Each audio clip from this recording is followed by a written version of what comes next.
Hi friends, welcome to akshay.com. இன்றைக்கி இந்த வீடியோவில் பஞ்சு போல் சாஃப்டாக வாயில் வச்சதும் கரையக்கூடிய ஒரு சிம்பிளான ஸ்நாக்ஸ் ரெசிபி எப்படி செய்யத்தான் பார்க்க போகிறோம். மாலை நேரத்தில் இது மாதிரி தேங்காய் பால் ஊற்றி சாஃப்டாக செஞ்சு கொடுத்து பாருங்கள். 4 எக்ஸ்ட்ரா கேட்டு வாங்கி சாப்பிடுவாங்க. செஞ்ச உங்களுக்கு ஒன்று கூட மிச்சம் வைக்க மாட்டாங்க. ரொம்ப ரொம்ப சிம்பிளாக வீட்டில் இருக்கக்கூடிய ஒரு சில பொருட்களை வச்சு சுலபமாக இது மாதிரி புதுமையாக செஞ்சு கொடுங்க.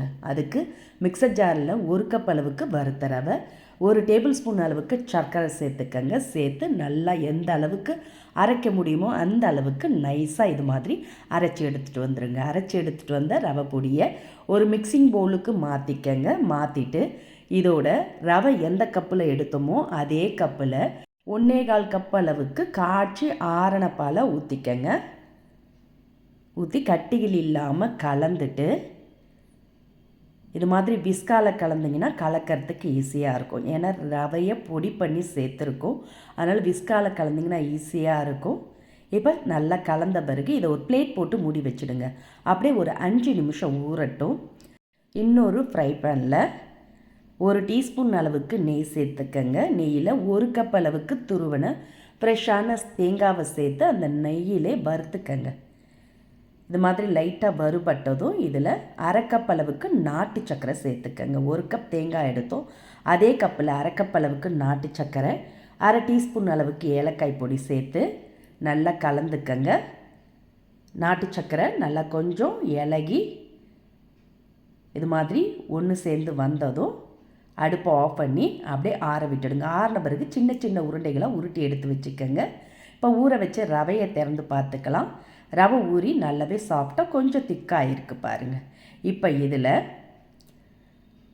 கொஞ்சமாக உப்பு சேர்த்துக்கங்க. ஒரு 2 சிட்டிகை அளவு உப்பும் கூடவே 1/4 டீஸ்பூன் அளவுக்கு சமையல் சோடா உப்பும் சேர்த்துக்கங்க.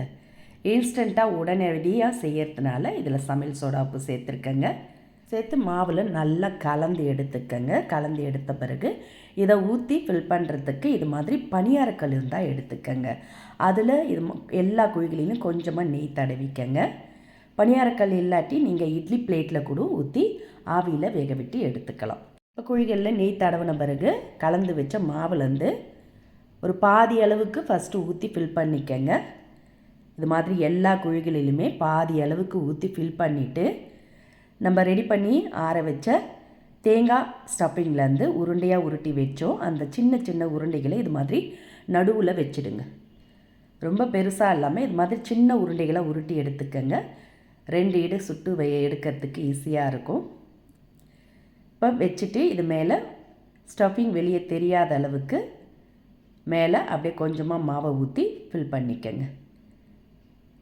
ஃபில் பண்ணிவிட்டு இப்போ இதை அப்படியே எடுத்து ஸ்டீமரில் ஒரு 8 நிமிஷம் ஸ்டீம் பண்ணி எடுத்திங்கன்னா போதும். அதுக்கு வானல் இல்லாட்டி இட்லி பாத்திரத்தில் கூட அடியில் தண்ணி ஊற்றி சூடானதும் இது மாதிரி ஸ்டாண்ட் போட்டு இந்த பணியாரக்கல்லை தூக்கி உள்ளே வச்சு ஒரு 6லேருந்து 8 நிமிஷம் ஸ்டீம் ஆனதும் எடுத்துடுங்க.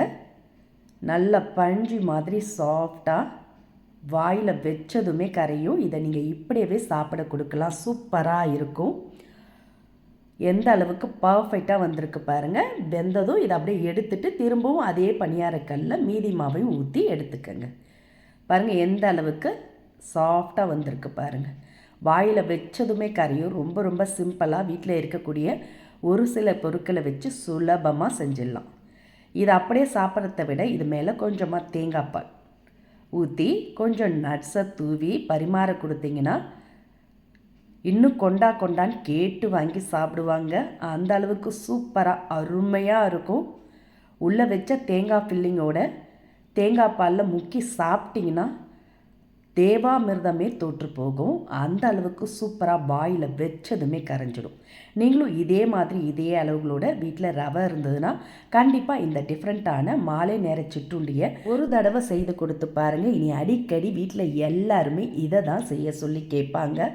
அந்த அளவுக்கு சூப்பராக இருக்கும். இந்த புதுமையான ரெசிபி பிடிச்சிருந்தால் லைக் பண்ணுங்கள், ஷேர் பண்ணுங்கள். மறக்காமல் நம்மளுடைய சேனலையும் சப்ஸ்கிரைப் பண்ணிவிடுங்க. நன்றி, வணக்கம்.